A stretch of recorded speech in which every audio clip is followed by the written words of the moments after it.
Selamat malam pemirsa, program Maluku Antar Nusa kembali hadir menjumpai Anda malam ini bersama saya Dewi Intakailola. Mengawali Maluku Antar Nusa malam ini dapat Anda ikuti cuplikan berita utama berikut ini.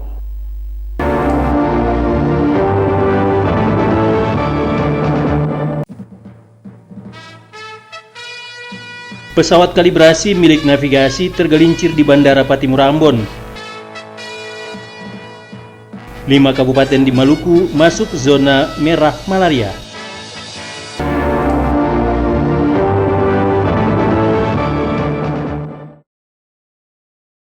Itulah cuplikan berita utama Maluku Antar Nusa malam ini. Kini kita ikuti berita selengkapnya.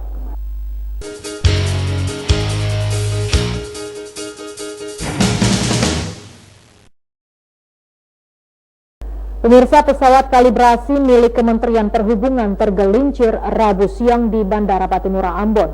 Tidak ada korban jiwa dalam insiden tersebut. Namun akibat peristiwa itu, Bandara Patimura Ambon sempat ditutup selama 3 jam.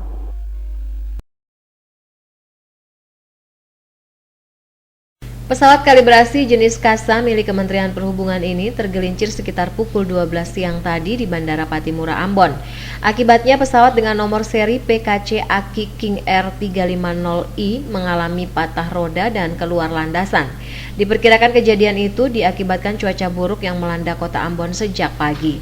Akibat peristiwa ini, Bandara Patimura Ambon sempat ditutup sekitar 3 jam.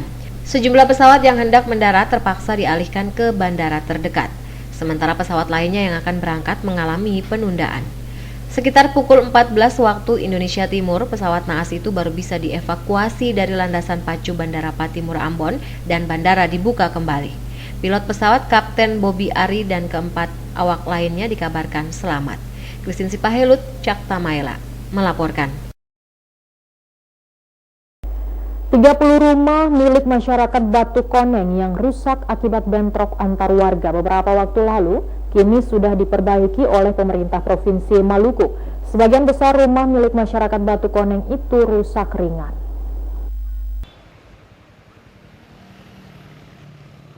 Bentrok antar warga yang terjadi di Batu Koneng beberapa waktu lalu menyisakan kerusakan bagi 30 rumah yang ada di lokasi tersebut. 30 rumah milik masyarakat Batu Koneng itu sebagian besar rusak ringan. Pemerintah Provinsi Maluku kini telah memperbaiki rumah-rumah yang rusak tersebut. Hal itu disampaikan Kepala Dinas Sosial Maluku Sartono Pining. Menurut Pining, menindaklanjuti perintah Gubernur Maluku terhadap rumah-rumah yang rusak di Batu Koneng, Dinas Sosial bersama Dinas Perumahan Rakyat telah turun ke lokasi dan mendata jumlah rumah masyarakat yang rusak. Kerusakan yang dialami 30 rumah milik masyarakat itu diantaranya kaca jendela pecah. Dari hasil pendataan di lapangan tidak ditemukan ada kerusakan berat terhadap rumah-rumah milik masyarakat di Batu Koneng. Sudah, itu perintah Pak Gubernur sudah kemarin bersama-sama dengan Kepala Dinas Perumahan Rakyat. Itu kita sudah melakukan identifikasi, ada 30 kepala keluarga. Dan nanti sebentar ini kita cek lagi, tapi kalau tidak salah itu sudah mereka turunkan petugas untuk biar selesaikan. Ya, gitu ya. Mudah-mudahan nanti sebentar kita cross check lagi ya. Rusaknya ya. rusak ringan? Nggak, semuanya itu rusak ringan. Ada jendela, kaca, ada pintu dan lain. Saat ini masyarakat Batu Koneng yang sempat mengungsi telah dipulangkan ke rumah mereka masing-masing. Proses pemulangan masyarakat Batu Koneng dari lokasi pengungsi disaksikan langsung oleh Menteri Sosial RI beberapa hari lalu. Frida Raiman Hamzah melaporkan.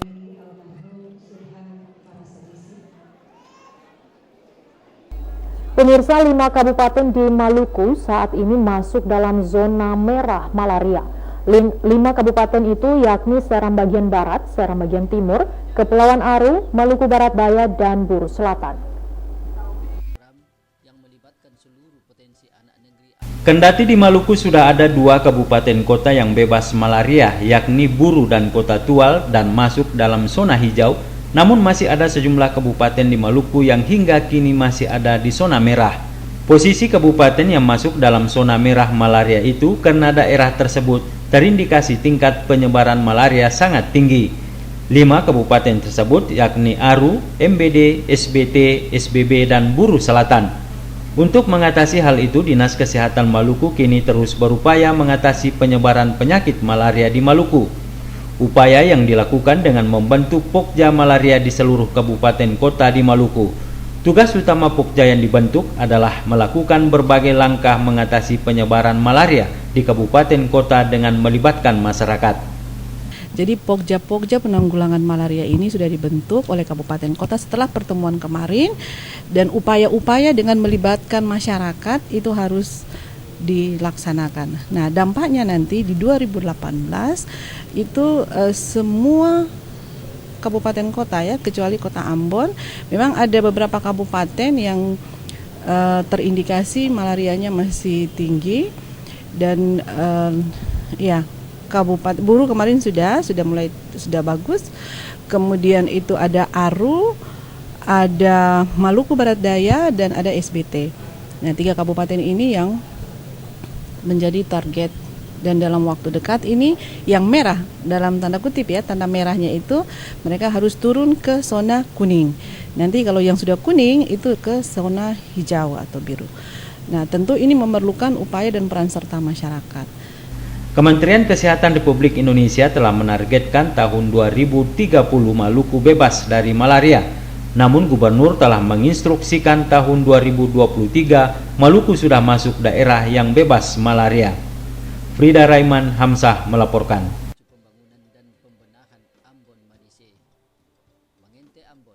Kita ikuti berita selanjutnya. Pemirsa, Balai Pengawasan Obat-obatan dan Makanan Maluku menyita sejumlah bahan pangan olahan kadaluarsa dan rusak di Hypermart Maluku City Mall, Kota Ambon. Pangan olahan yang disita adalah dari jenis kerupuk dan kacang-kacangan.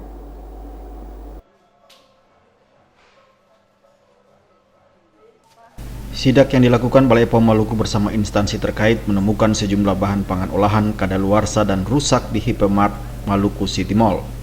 Selain kadaluarsa dan rusak, sidak tersebut juga menemukan 17 pangan olahan jenis kerupuk tidak terdaftar atau memiliki nomor registrasi. Bahan pangan yang ditemukan kadaluarsa adalah nugget, sementara pangan olahan yang mengalami kerusakan adalah kacang mete, kacang tanah, kacang hijau, dan beras merah. Masing-masing kemasan kacang-kacangan itu ditemukan berlubang dan berkutu. Kepala Balai POM Maluku Sandra Latin mengatakan, bahan pangan yang ditemukan rusak akan langsung dimusnahkan, sedangkan yang tidak memiliki nomor registrasi akan dilakukan pengecekan ke distribusi. Dan juga ada produk-produk yang izin edarnya sudah tidak berlaku lagi. Nah, ini kami ada amankan sementara, dan juga telah dilakukan juga pengawasan terhadap pangan segar, ya, menggunakan mobil laboratorium keliling kami ya.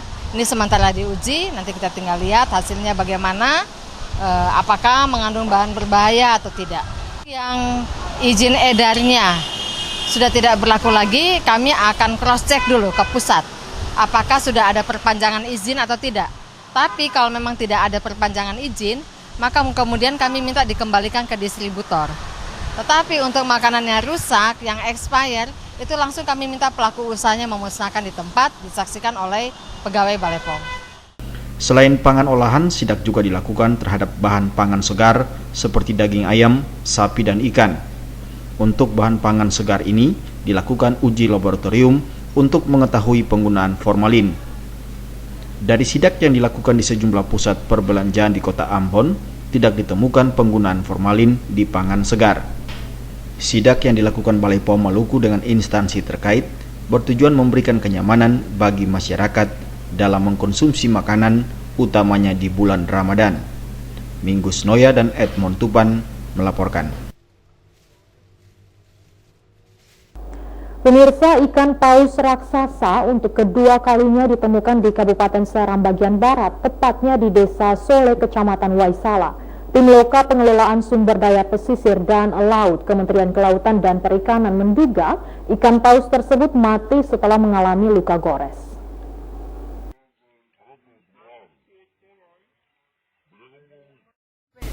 Bangkai ikan paus yang ditemukan terdampar itu telah diidentifikasi tim Ditjen Loka Pengelolaan Sumber Daya Pesisir dan Laut LPSPL Kementerian Kelautan dan Perikanan. Tim LPSPL Ambon mengambil sampel ikan paus tersebut untuk diteliti lebih lanjut di laboratorium. Hasil identifikasi tersebut memastikan Yang terdampar tersebut adalah ikan paus dengan ukuran panjang 22,8 meter, lebar 4 meter, panjang sirip 1 meter, dan panjang ekor 6 meter. Hasil identifikasi tersebut memastikan yang terdampar tersebut adalah ikan paus dengan ukuran panjang 22,8 meter, lebar 4 meter, panjang sirip 1 meter, dan panjang ekor 6 meter. Untuk memastikan jenis ikan paus yang terdampar itu, tim LPSPL sementara menunggu hasil tes DNA dari laboratorium di Jakarta. Tim LPSPL menduga penyebab ikan paus itu terdampar karena gangguan navigasi dan mati setelah mengalami luka gores. Aparat keamanan akan berkoordinasi dengan pemerintah daerah untuk mengevakuasi bangkai paus yang mulai membusuk itu agar baunya tidak mengganggu warga Desa Sole. Di kondisi ditemukan ada berbagai macam luka terbuka, ada spot-spot luka, jadi sudah ada pendokumentasian. Itu ada juga luka yang disebabkan oleh terumbu karang, tapi ada luka yang beda, jadi nanti kita udah dokumentasikan seperti itu. Masyarakat cara mengatasi bangkai ikan tersebut sehingga tidak akan tercemar bagi masyarakat. Nah, langkah-langkah yang kita ambil adalah koordinasi dengan pemerintah Pemda setempat. Ikan paus raksasa itu ditemukan warga Desa Sole di Tanjung Kepala Lubang 2 hari lalu. Penemuan ikan paus di Kabupaten Seram bagian barat ini merupakan yang kedua kalinya. Setelah 2 pekan lalu, warga juga menemukan ikan paus raksasa terdampar di pantai Desa Iha, Kecamatan Hua Mual. Dari Desa Sole, Seram bagian barat, Wahid Hukul melaporkan. Mungkin bukan matinya.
Kami siap.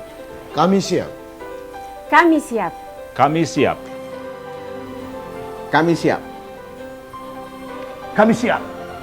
Melalui momentum HUT ke-24 TVRI Maluku, kami tingkatkan pelayanan kepada masyarakat Maluku dengan meningkatkan penyiaran melalui saluran digital 8-10 jam per hari. Siaran digital merupakan pengembangan dari siaran live streaming yang sudah dilakukan sejak Oktober 2016 yang lalu. Live streaming merupakan solusi terbaik untuk memberikan pelayanan kepada masyarakat Maluku yang berada di belahan dunia manapun. Karena dengan kemajuan teknologi informasi sekarang memungkinkan dunia dalam genggaman.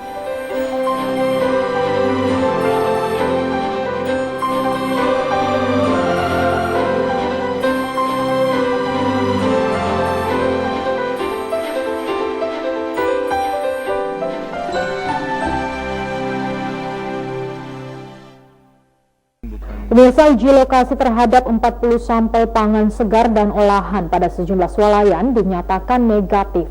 Pengujian mobile dari Balai POM Ambon menyisir sejumlah swalayan dan pasar tradisional di Kota Ambon.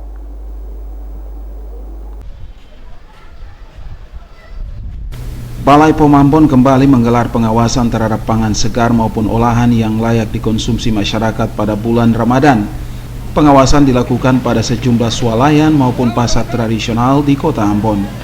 Pengawasan yang digelar selama 2 hari, sejak kemarin telah mengumpulkan 46 sampel makanan baik olahan maupun segar. Sampel tersebut antara lain ikan segar, dan asin, ayam potong, bakso, maupun rendang. Hasil uji lokasi pada sejumlah pusat perbelanjaan ini ternyata negatif dan tidak ditemukan kandungan zat formalin, boraks, dan metanin yellow. Kepala Balai POM Ambon Sandra Lintin menyatakan bahan pangan olahan maupun segar yang diuji semuanya memenuhi syarat. Bahan pangan ini dinyatakan tidak mengandung zat-zat berbahaya. Menjelang bulan Ramadan ini juga menjadi tugas rutin dari Balai POM dan kemudian secara terpadu dengan lintas sektor untuk melakukan pengawasan terhadap makanan-makanan yang dijual. Nah, kemarin kita sudah jalan ke swalayan, karena di swalayan selain produk-produk olahan, kemasan juga dijual produk-produk segar, misalnya contoh ikan, cumi, dan sebagainya, udang, dan sebagainya. Nah, kita sudah melaksanakan pengujian dan hasilnya sampai dengan saat ini masih memenuhi syarat. Kita bersyukur bahwa produk-produk pangan yang dijual, dalam hal ini pangan segar yang dijual di swalayan masih memenuhi syarat, tidak mengandung bahan berbahaya. Menurut Sandra Lintin, pengawasan ini rutin dilakukan oleh Balai POM, khususnya di bulan Ramadan ini. Hal ini dilakukan untuk menjamin pangan-pangan layak untuk dikonsumsi masyarakat. Melkilatus Saule, Sarles Polaman melaporkan. Dan pemirsa, berikut dapat Anda ikuti berbagai kegiatan masyarakat di Kota Ambon pada bulan suci Ramadan 1438 Hijriah.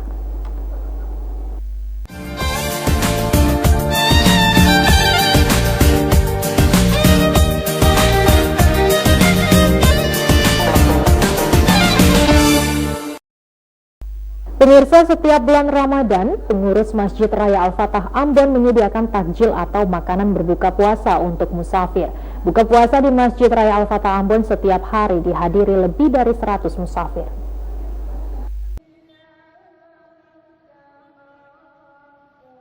Berbagai kegiatan untuk mendapatkan pahala dilakukan umat Islam dalam bulan Ramadan, selain melakukan sholat sunat tarawih dan tadarus, serta penyediaan takjil untuk musafir berbuka puasa.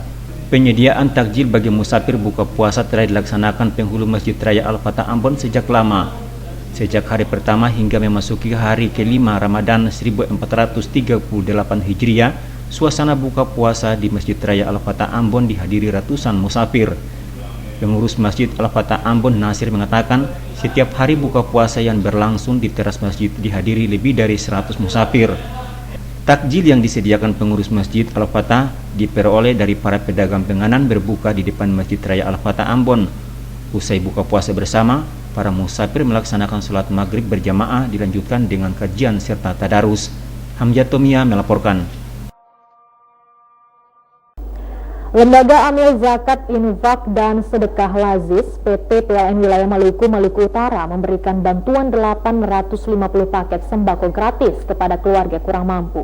Bantuan sembako tersebut bagian dari aksi PLN Peduli yang digelar secara serentak di Indonesia hari ini.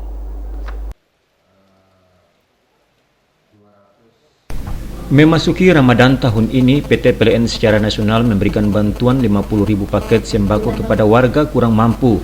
Untuk PLN Wilayah Maluku, Maluku Utara, bantuan yang diserahkan sebanyak 850 paket sembako. Penyerahan sembako secara simbolis kepada warga penerima dilakukan manajer teknik PT PLN Wilayah Maluku, Maluku Utara, Ardiyansa, Selasa pagi di Ambon. Ardiyansa mengatakan bantuan yang dibagikan tersebar di 6 area dengan jumlah 600 paket sembako. Sementara di kantor PLN Wilayah, bantuan sembako yang dibagikan sebanyak 250 paket. Bantuan itu bersumber dari infak para pegawai PLN yang dikelola Lazis. Ini adalah zakat yang dikeluarkan dari seluruh karyawan dan karyawati PLN yang beragama Muslim untuk membantu sesama ya, di lingkungan masing-masing, ya, memberdayakan para penerima zakat. Dimaksudkan adalah untuk kemudian hari dia bangkit dan berdaya untuk menjadi pemberi zakat. Beras 10 kilo sama minyak kelapa 5 kilo sama terigu dengan yang lainnya, Pak. Bagus, Pak. Kedepannya lebih baik lagi. Manajer Lasis PT PLN Maluku Utara Iqbal Silaja menjelaskan, selain bantuan sembako pihaknya juga melaksanakan program pemberdayaan ekonomi dan bantuan bagi sarana ibadah. Pada program mitra binaan Lasis PT PLN memberikan bantuan kepada 4 TPQ serta pembangunan jalan setapak di Dusun Lai, Negeri Larike, Kabupaten Maluku Tengah. Bantuan pemberdayaan ekonomi berupa pemberian 2 buah sepeda motor untuk ojek dan 20 buah becak. Bantuan itu diharapkan meningkatkan ekonomi penerima sehingga ke depan mereka yang akan menjadi pemberi zakat. Ini pemberdayaan ekonomi yang kami tekan. Jadi tadinya dia menerima zakat, bagaimana kita berupaya untuk dia mengeluarkan zakat lagi gitu misalnya. Jadi kita perdayakan dia dengan usaha-usaha ekonomi misalnya. Kita ada program beca misalnya. Untuk program pendidikan, Lasis PT PLN telah mengirimkan 2 hafiz untuk menimba ilmu di pesantren yang ada di Pulau Jawa. Iqbal berharap kedua hafiz itu setelah memiliki ilmu agama mereka dapat kembali menjadi dai di Maluku. Hamzah Tomia melaporkan.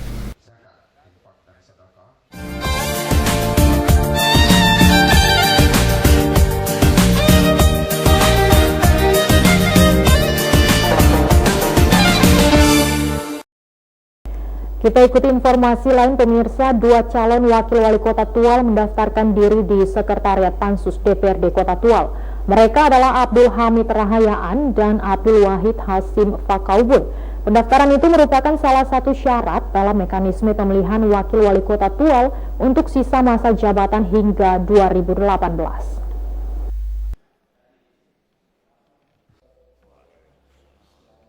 Tahapan pemilihan wakil wali kota Tual pasca persetujuan 2 nama telah dimulai. Pansus DPRD Kota Tual telah melaksanakan pendaftaran wakil wali kota Tual untuk sisa masa jabatan 2013 sampai dengan 2018. Pansus telah menyurati 2 kandidat wakil wali kota yang telah ditetapkan pada paripurna DPRD untuk segera mendaftarkan diri di Sekretariat Pansus DPRD Kota Tual. Senin lalu, kandidat wakil wali kota asal Partai Golkar Abdul Hamid Rahayaan bersama para pendukungnya datang ke kantor DPRD Kota Tual melakukan pendaftaran. Rombongan Hamid Rahayaan disambut Ketua Pansus DPRD Kota Tual Ishak Nuhuyanan bersama sejumlah anggota DPRD lainnya. Setelah melakukan pendaftaran dan memverifikasi surat, Hamid Rahayaan langsung meninggalkan kantor DPRD Kota Tual. Pada jam 1 siang, rombongan Abdul Hamid Hasim Wakaubun bersama para pendukungnya datang ke Sekretariat Pansus DPRD Kota Tual untuk mendaftarkan dirinya sebagai wakil wali kota Tual. Rombongan tersebut juga disambut Ketua Pansus dan anggota Pansus lainnya. Menurut Ketua Pansus Ishak Nuhuyanan, pentahapan Pansus telah berjalan sesuai mekanisme. Pemilihan wakil wali kota Tual sisa akhir masa jabatan akan dilaksanakan DPRD dalam waktu yang tidak terlalu lama. Dengannya Kota Tual akan kembali memiliki wakil wali kota definitif. Bakal calon wakil wali kota sisa masa bakti ini telah mendaftar secara resmi kepada Pansus dan Pansus akan melakukan tahapan yang lain, yaitu mungkin persyaratan-persyaratan yang memang sudah diatur juga di dalam ketentuan tata tertib yang juga menjadi instrumen payung dalam rangka Pansus melakukan semua tahapan. Ya, mudah-mudahan bakal calon yang lain dalam waktu yang tidak terlalu lama juga segera mendaftarkan kepada Pansus untuk kemudian kami akan menindaklanjuti dengan tahapan-tahapan yang berikut. Wakil wali kota Tual mengalami kekosongan lebih dari 1 tahun pasca Adam Rahayaan dilantik sebagai wali kota menggantikan almarhum MM Tamher. Usulan nama calon wakil wali kota oleh partai pengusung juga mengalami kemandekan dan konflik internal antar partai. Bahkan, Adam Rahayaan sempat mengusulkan 4 nama calon wakil yang ditolak DPRD. DPRD Kota Tual kemudian menetapkan 2 dari 4 nama yang diusulkan wali kota. Penetapan itu dilakukan setelah berkoordinasi dengan Gubernur Maluku. Dari Kota Tual, Mesak Tati Pikalawan melaporkan.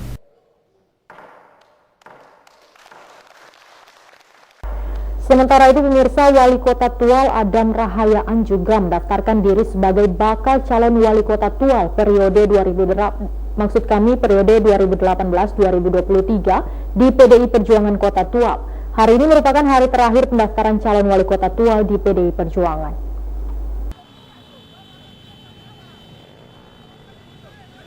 Adam Rahayaan yang saat ini menjabat sebagai wali kota Tual, hari ini mendaftarkan diri di PDIP Perjuangan Kota Tual sebagai bakal calon wali kota Tual periode berikutnya.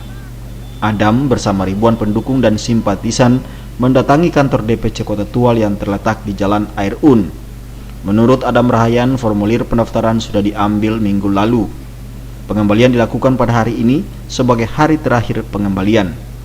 Selain mengembalikan formulir sebagai bakal calon, Adam Rahayaan juga diharuskan membayar biaya pendaftaran sebesar 50 juta rupiah. Selain mendaftar di PDI Perjuangan, Rahayaan juga menjalin komunikasi politik dengan partai lainnya. Saat ini yang membuka pendaftaran bakal calon wali kota Tual hanya PDI Perjuangan. Sementara partai yang lain diperkirakan akan membuka pendaftaran setelah Idul Fitri. Adam Rahayaan merupakan satu-satunya kandidat bakal calon yang mendaftar di PDI Perjuangan Kota Tual. Dari Tual, Mesak Tatipikalawan melaporkan. Anda kembali menyaksikan Maluku Antar Nusa. Pemirsa, SMA swasta Yayasan Persekolahan Kristen Protestan Maluku melepas 224 lulusannya. Dari lulusan tersebut, 5 siswa dinyatakan lulus dengan nilai di atas 5,5. 224 siswa SMA swasta YPKPM berhasil lulus pada ujian nasional berbasis komputer beberapa waktu lalu. Dari lulusan ini, 5 siswa dinyatakan lulus prestasi nasional dengan nilai di atas 5,5. Selain itu, sebanyak 27 siswa juga lulus seleksi nasional masuk perguruan tinggi SNMPTN. Kepala SMA swasta YPKPM, Lani Laturiu, menyatakan prestasi yang dicapai ini merupakan indikator kemajuan lembaga pendidikan ini. Pasalnya, lembaga pendidikan ini baru pertama kali melaksanakan ujian berbasis komputer UNBK. Menurut Laturiu, kemajuan pendidikan di lembaga ini tidak terlepas dari peran dan dukungan semua pihak, diantaranya guru, komite, maupun orang tua. 200 lebih siswa ini akan menjadi alat kesaksian di mana mereka berada. Laturiu berharap semua pihak terkait terus meningkatkan komunikasi dan kerjasama untuk meningkatkan mutu pendidikan di lembaga tersebut. Peran orang tua juga sangat dibutuhkan dalam pengembangan mutu pendidikan anak. Website resmi lembaga pendidikan yang hampir 2 tahun ini tersedia telah menjembatani orang tua dan sekolah dalam mengakses berbagai perkembangan siswa khususnya dan lembaga pendidikan pada umumnya.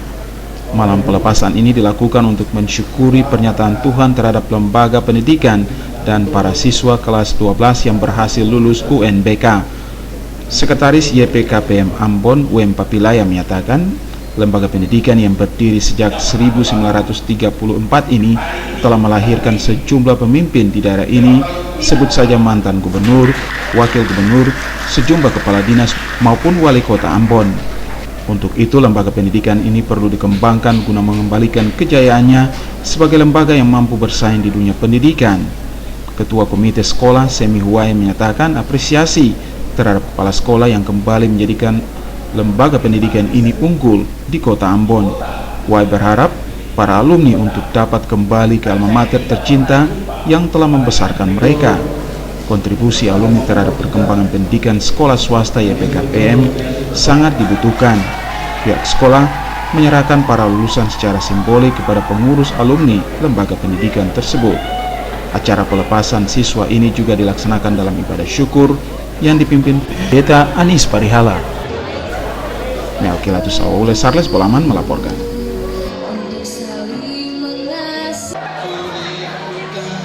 Pemirsa, sampah menjadi musuh bagi sebagian besar orang.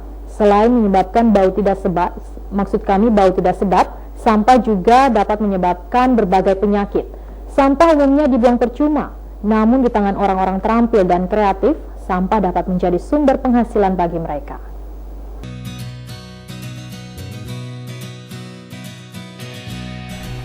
Pemerintah Kota Ambon telah bertekad untuk memerangi sampah. Berbagai langkah strategis dilakukan untuk membebaskan Kota Ambon dari sampah. Kebijakan populer Wali Kota Ambon untuk menciptakan kota yang bersih adalah bersih di siang hari dan terang di malam hari. Program tersebut terus dikampanyekan pemerintah Kota Ambon kepada masyarakat. Pemerintah terus mengajak masyarakat untuk tertib membuang dan mengelola sampah rumah tangga mereka. Warga masyarakat dihimbau untuk membuang sampah pada waktu yang telah ditentukan. Masyarakat hanya diizinkan membuang sampah rumah tangga di tempat pembuangan sementara sebelum pukul 06 pagi. Setelah pukul 06 pagi, masyarakat diharapkan tidak lagi membuang sampah di tempat pembuangan sementara. Petugas kebersihan akan mengangkut sampah dari tempat pembuangan sementara ke instalasi pengolahan terpadu. Mereka melakukannya secara rutin setiap hari.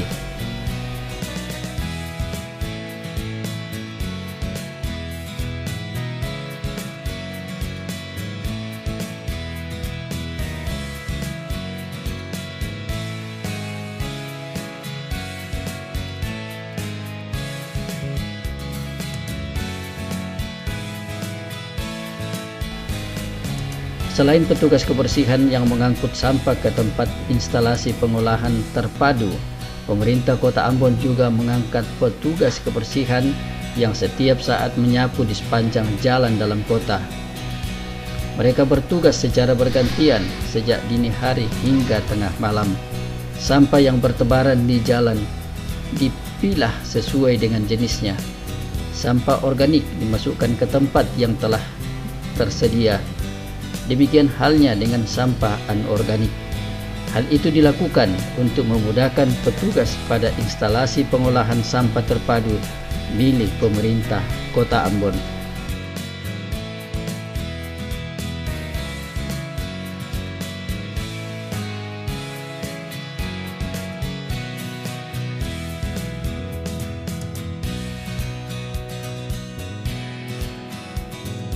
Sampah yang sampai di instalasi pengolahan terpadu dipilah menurut jenisnya. Untuk sampah organik diolah menjadi pupuk kompos. Sementara sampah plastik dikumpulkan oleh pemulung untuk diolah sebagai barang kerajinan tangan. Tidak hanya benda kerajinan, sampah plastik juga diolah menjadi biji plastik. Benda-benda kerajinan umumnya berasal dari sampah plastik kemasan air mineral. Mereka mengubahnya menjadi aneka kerajinan tangan seperti tas, dompet, piring, lampu hias, vas bunga, hiasan dinding, hiasan meja, dan gantungan kunci. Harga produk barang kerajinan dari sampah bervariasi sesuai dengan bentuk, jenis, dan ukurannya. Para pengrajin tersebut merupakan binaan petugas instalasi pengolahan sampah terpadu milik pemerintah Kota Ambon. Bank sampah sendiri biasanya mereka mengerjakannya pada saat hari Jumat. Jadi pada saat hari Jumat baru mengerjakan program bank sampah ini. Atau kalau misalnya dari hari Senin sampai Kamis ada waktu lowong, biasanya mereka bikin kerajinan dari sampah plastik. Tapi tergantung bahan bakunya juga, karena bahan bakunya ini juga harus memenuhi beberapa baru bisa jadi satu produk kerajinan. Atas kerja keras pemerintah Kota Ambon dalam mewujudkan Kota Ambon yang manise, pemerintah pusat melalui Kementerian Lingkungan Hidup mengganjar pemerintah setempat dengan berbagai penghargaan selama 5 tahun terakhir secara berturut-turut. Pada tahun 2012, pemerintah Kota Ambon mendapat penghargaan sertifikat Adipura. Tahun 2013 dan 2014, pemerintah pusat kembali mengganjar pemerintah Kota Ambon dengan trofi Adipura secara berturut-turut. Penghargaan di bidang lingkungan bagi Kota Ambon tidak berhenti sampai di sini. Pada tahun 2015, pemerintah Kota Ambon kembali mendapat sertifikat Adipura. Terakhir tahun 2016, pemerintah pusat melalui Kementerian Lingkungan Hidup kembali memberikan penghargaan kepada pemerintah Kota Ambon berupa trofi Adipura Buana.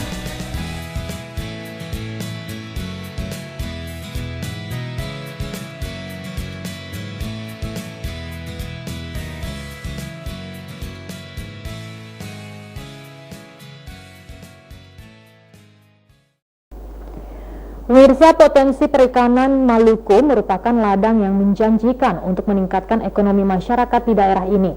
Dan untuk mengembangkan serta mengelola potensi perikanan tersebut, Lembaga Pendidikan Sekolah Usaha Perikanan Menengah Negeri Waiheru memiliki peran yang strategis. Para siswa di lembaga tersebut diberikan bekal khusus untuk mengelola potensi perikanan yang ada di daerah ini, salah satunya cara budidaya keramba jaring apung.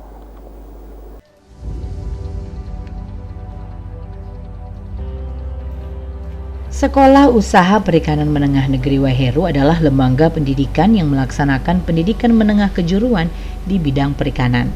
Para siswa di lembaga pendidikan ini dipersiapkan khusus dan diberi bekal keahlian spesifiknya untuk melaksanakan pembangunan di sektor perikanan.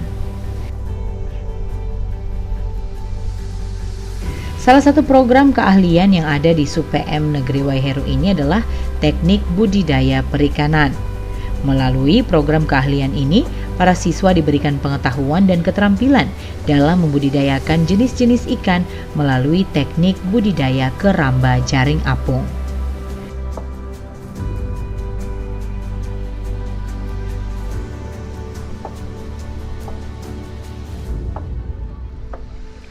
Budidaya keramba jaring apung merupakan cara budidaya yang dapat dilakukan di laut, sungai, ataupun danau.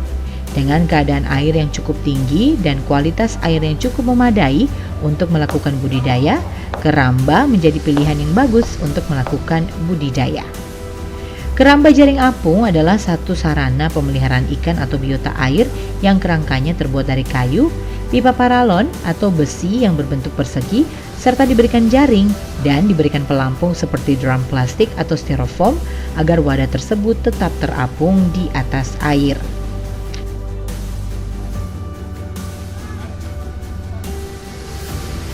Di SUPM Negeri Waiheru sendiri terdapat dua jenis keramba jaring apung, yaitu KJA yang terbuat dari kayu dan KJA yang terbuat dari HDPE atau High Density Polyethylene, yaitu jenis KJA yang sering digunakan saat ini.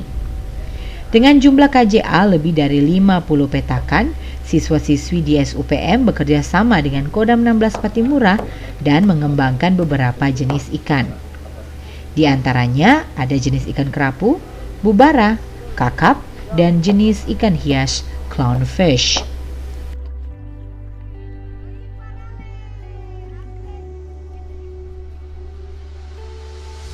Perawatan dan budidaya ikan di keramba jaring apung ini sepenuhnya diurus oleh para siswa Sekolah Usaha Perikanan Menengah Negeri Waiheru di bawah binaan para guru.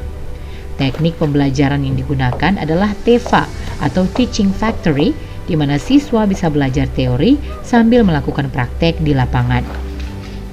Untuk memberikan keterampilan bagi para siswa, awalnya pihak sekolah akan memberikan bibit beberapa jenis ikan untuk dibudidaya. Seluruh proses kemudian akan dilaksanakan sendiri oleh para siswa. Dari proses pembesaran itu pertama kita menebar benih, kemudian kita memberi pakan pada siang dan malam hari, sama sore hari. Kemudian kita melakukan proses pengolahan kualitas air. Kemudian ketika sudah besar dengan ukuran berbeda-beda, kita melakukan proses grading. Grading itu adalah proses pemisahan antara ukuran berdasarkan ukurannya. Dengan sistem pembelajaran lapangan, tentu saja siswa-siswi Sekolah Usaha Perikanan Menengah Negeri Waiheru menjadi lebih paham dengan apa yang terjadi di lapangan. Hal ini yang membuat mereka jauh lebih siap untuk memasuki pasar kerja. Untuk kegiatan budidaya sendiri sebenarnya semua orang bisa melakukan. Tapi bagaimana dia mempunyai pertama dia harus punya keinginan untuk berbudaya. Yang kedua dia harus mempunyai ketekunan dalam berbudidaya. Yang berikutnya mungkin faktor yang paling utama mungkin yang sekarang ini pasar nanti untuk hasil ikan yang dibudidayakan. Saya selaku guru di sini, khusus untuk siswa, sebentar nanti apabila mereka selesai, mereka mempunyai suatu keahlian yang dapat dijadikan sebagai modal untuk berkompetensi dunia kerja. Berbagai pentahapan sudah dilakukan untuk meningkatkan kualitas produk hasil budidaya keramba jaring apung. Namun, mereka masih juga diperhadapkan dengan berbagai masalah serius. Selain pencemaran Teluk Ambon dalam oleh limbah rumah tangga, sehingga mempengaruhi kualitas air, Masalah pemasaran hasil budidaya juga hingga kini masih menjadi salah satu concern siswa dan guru di lembaga pendidikan ini. Meskipun belum memasok hasil budidaya dengan skala besar, namun para siswa sudah memiliki pasaran lokal mereka sendiri. Dengan keterampilan dan pengetahuan yang didapat di lembaga pendidikan ini, para lulusan SUPM Negeri Waiheru Ambon kini menjadi SDM yang handal dan siap pakai untuk pengembangan sektor perikanan di Maluku dan Maluku Utara.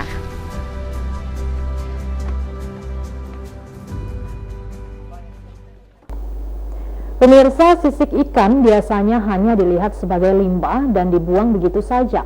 Namun ternyata di tangan handal, sisik ikan dapat dijadikan aksesoris cantik.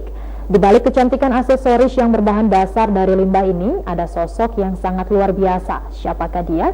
Berikut liputannya untuk Anda.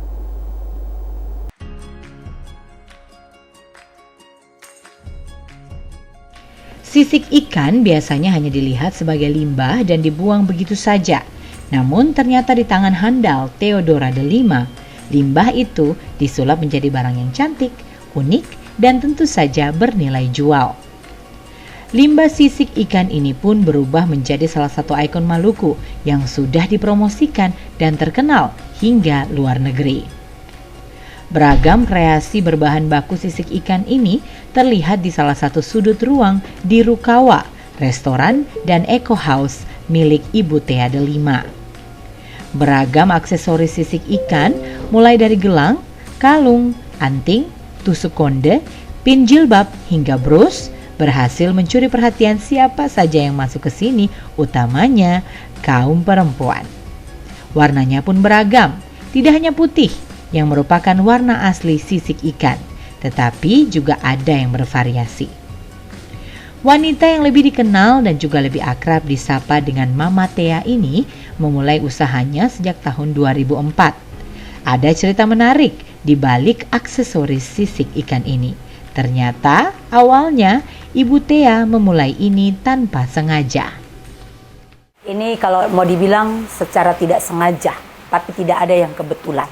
Awalnya beta lihat yang ada di restoran-restoran di Inggris itu fish and chips, ikan dan kentang yang dijual untuk dimakan. Terus beta berpikir kenapa di Ambon begitu potensial dengan ikan, tapi ketorang yang bikin makanan yang berbasis ikan, lebih banyak ke ayam. Dan beta pulang, beta ingin membuat sesuatu dan jadilah fish and chips. Beta pilih ikan yang tepat dan ikan yang beta cari adalah ikan baik, ikan kakap merah, Etialis radiosus. Dan sempat beta bikin juga di beta punya tesis, ikan itu beta ambil dagingnya, tapi sisiknya yang jadi limbah itu beta kelola dia. Awalnya tidak mengerti, sampai dibuat mengerti, beta tahu cuma hikmat Tuhan. Sisik ikan yang akan diolah menjadi aksesoris juga tidak dari sembarang jenis ikan. Ikan kakap merah merupakan jenis yang paling pas karena kontur sisiknya yang bergelombang. Untuk menjadi bahan baku yang siap dirangkai, sisik ikan juga mengalami berbagai proses, dimulai dari pembersihan berkali-kali untuk menghilangkan bau amis, penjemuran, hingga pewarnaan. Berawal dari rangkaian-rangkaian simpel seperti bunga, 1 tahun setelah usaha ini didirikan, jenis aksesoris sisik ikan pun mulai beragam. Ibu Thea pun mulai memberanikan diri untuk mempromosikan hasil kreasinya. Bukan hanya ke pasaran lokal, namun juga di beberapa pameran tingkat nasional hingga internasional. Tidak sedikit pembeli lokal, wisatawan domestik, hingga wisatawan dari luar negeri datang langsung ke kediaman Ibu Thea untuk memborong kerajinan dan juga aksesoris sisik ikan. Karena kreasinya dengan sisik ikan, Ibu Thea bahkan seringkali diundang untuk membagi ilmunya dalam berbagai kesempatan. Selain itu, berbagai penghargaan pun juga berhasil ia borong, baik di tingkat daerah maupun secara nasional. Meski demikian, Ibu Thea tidak ingin menikmati kesuksesannya sendiri. Melihat besarnya potensi dari mengolah sisik ikan, ia mengajarkan cara mengolah sisik ikan menjadi produk kerajinan tangan di sejumlah sekolah di kota Ambon. Bahkan, beberapa sekolah pun menjadikan cara pengolahan sisik ikan ini untuk menjadi salah satu mata pelajaran muatan lokal. Kesuksesan Ibu Tea dalam mengolah limbah sisik ikan pada hakikatnya tidak mudah, perlu ketekunan, kesabaran, serta konsistensi. Apa yang ia lakukan juga telah menjadi inspirasi bagi wanita Maluku untuk tetap berkarya dan berkreasi.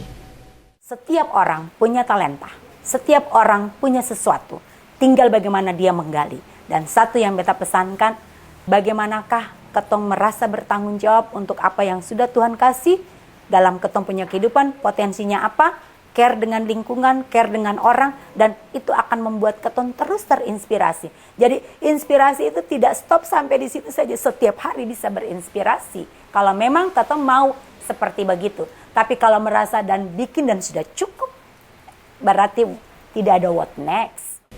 Bagi Anda yang tertarik dengan aksesoris berbahan dasar sisik ikan ini, Anda tidak perlu merogoh kocek dalam-dalam. Pemirsa bisa membawa pulang berbagai jenis aksesoris mulai dari harga yang paling murah Rp25.000 hingga yang paling mahal Rp1.750.000.